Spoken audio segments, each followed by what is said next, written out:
What's going on, everyone? How are you doing today? It's Hanger Roleplay once again. Today I want to show you one of the builds that is quite popular for the last year, but I never really had the time to do the full proper guide for it. And this is the Istvan's Per Blades Whirlwind build. This build relies on the Wrath of the Waste set and the Istvan's Per Blades for more damage instead of the Bul-Kathos swords. Now, first of all, why people realize that the Istvan's Per Blades are a bit superior over the Bul-Kathos? Mostly because the Istvan's Per Blades have a stacking buff, which is 6% per stack, and it stacks up to 5 times, which gives attack speed, damage, and armor. And why attack speed and armor are additive buffs, the damage is a multiplier. And basically in the past, and especially on the live patch, which is 2.6 now, and what you see here is PTR, this damage multiplier, which is 30% multiplier, is just over damages the Bul-Kathos swords, and this is the reason why people started using the Istvan's Per Blades over the Bul-Kathos. There are many other problems with the Istvan sword, like the recovery is pretty bad, so we have to use other things instead of the Blood Funnel Whirlwind rune. So in the end, people kind of settle up on this and started using this setup simply because it does more damage, and in the end, damage is all that matters. This is what pushes the build forward, and this is what you need to push to the absolutely great rift, to the absolutely greatest, highest and great rift. So what do you need for this build to make it work? First of all is a full 6-piece Wrath of the Waste set. The stats on the helm should be strength, weight, hit chance, or if you can drop weight, you can go strength, whirlwind damage, and hit chance here. The chest is strength, weight, life, or reduce damage from elites. I prefer life for a bigger life pool. The shoulder should be like this. This is like the ideal ancient versions, if you will, possible to get this. Strength, weight, area damage, and cooldown reduction here. The gloves are strength, weight, hit damage, and chance. This is with the weight. And in the perfect situation, you will need strength, area damage, hit damage, and chance, especially for the high paragon players out there. The pants are strength, weight, all res. The boots are strength, weight, all res, and whirlwind damage here, so whirlwind can roll on the boots and on the helm. One of the rings is Obsidian Ring of the Zodiac to help with the cooldowns of the Wrath of the Berserker and the Ignore Pain here. So the stats should be attack speed, hit chance, and cooldown reduction here. Another ring is Convention of the Elements and should be hit damage, hit chance, and area damage here. For the Hellfire Emerald, that's actually a couple of options here. And the most important is Hellfire Emerald with the Lightning, because we use the Lightning Windshield Room for the Istvan's Per Blades. Lightning, strength, Lightning, hit damage, and chance. I have the Lightning Hellfire Emerald here with the Berserker Rage. It's a good passive, but unfortunately the stats of my Hellfire Emerald with the Lightning really suck, so I decided to just leave this one. For the braces, there's actually a couple of options, but the most popular one and the most decent one in my opinion is the Nemesis braces, which have the Lightning, strength, weight, and hit chance as well. The weapons are the Slender and the Little Rook, and the stats should be basically just attack speed or area damage and cooldown reduction. Attack speed, area damage, and cooldown reduction. This is really low DPS one that I managed to craft on the PTR here. So attack speed, area damage, and cooldown reduction is what you need to prioritize in this build. With the most important is basically area damage and cooldown reduction. Cooldown reduction helps you maintain the Wrath of the Berserker, which is a massive buff and massive increased damage and damage reduction and everything else. And also helps toward Ignore Pain as well. And area damage helps you to melt trash packs around the elites, because the elites already die pretty good with the Istvan's Per Blades. So this is it.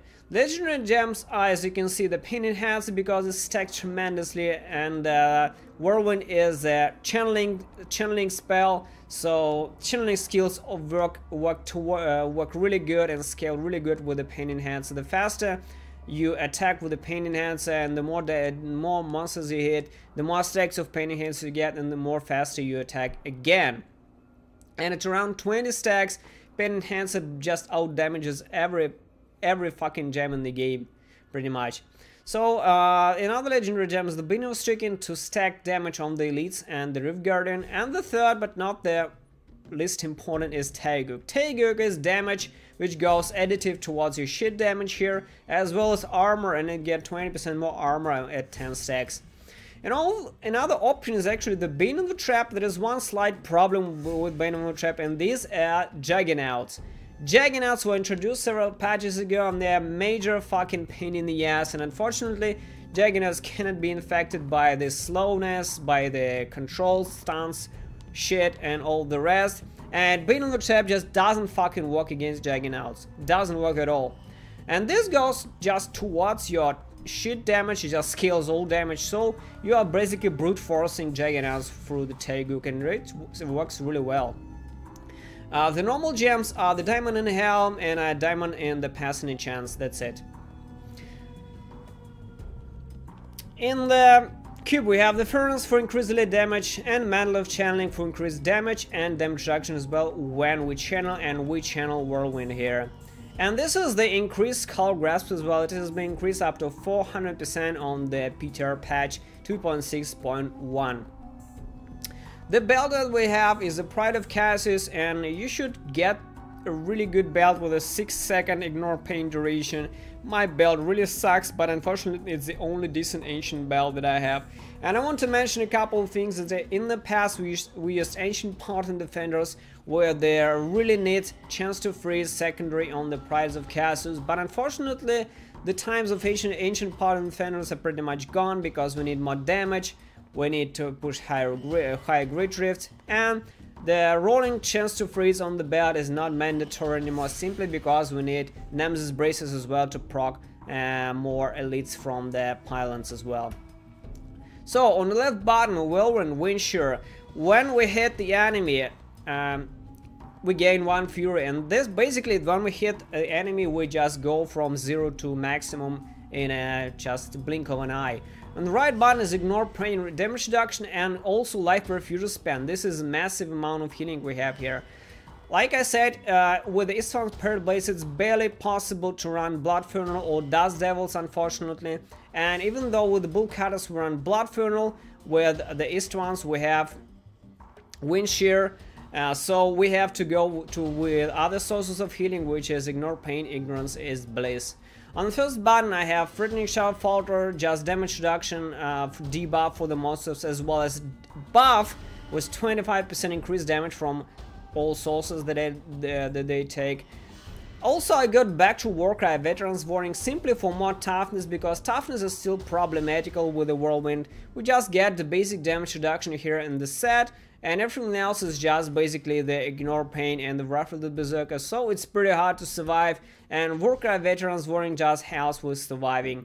There are plenty of good options here. You can go, for example, Ground Storm, Ranging Storm, when I used in the past, it helps grouping elites at stunning them as well. You can go Sprint, Marathon or Forced March, doesn't matter for move speed because Istvan's Parrot Blades are pretty fucking slow. You can go Overpower, Crushing Advance for damage reduction, or Killing Spree for damage as well. There are many good options here, but I prefer to stick with the Warcry Veterans Warning just for their boost to toughness. Now, Wrath of the Berserker Insanity is mandatory to have. This is what we are staking cooldown reduction for, and this is very important. It's a massive buff, it just buffs everything, and basically you need to have this up as much as possible. Now, Battle Rage, Swords of the Plowshares, another source of healing which is mandatory to have. Battle Rage, critical hits heal us for around 22k life, and Intensity will crit a lot, and basically this is our source of recovery. The passives are Boon of Bul-Kathos, Rampage, Nerves of Steel, Berserker Rage, and will never really run out of rage here, out of fury, and another passive is Ruthless here. And if you don't have a good Hellfire Amulet, I recommend dropping Nerves of Steel and go with the Ruthless or Berserker Rage if you're playing on hardcore. On hardcore, absolutely Nerves of Steel is fucking mandatory.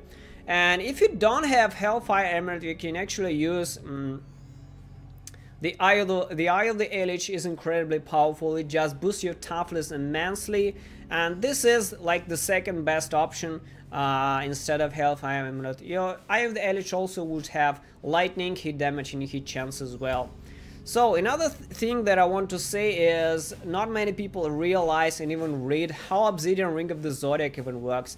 So reduce the remaining cooldown of one of your skills by 1 second when you hit with a resource spending attack. Our resource spending attack is Whirlwind, and the deal is the more skills we have on cooldown, and Obsidian Ring of the Zodiac just selects one random skill and it walks towards its cooldown and it changes every second.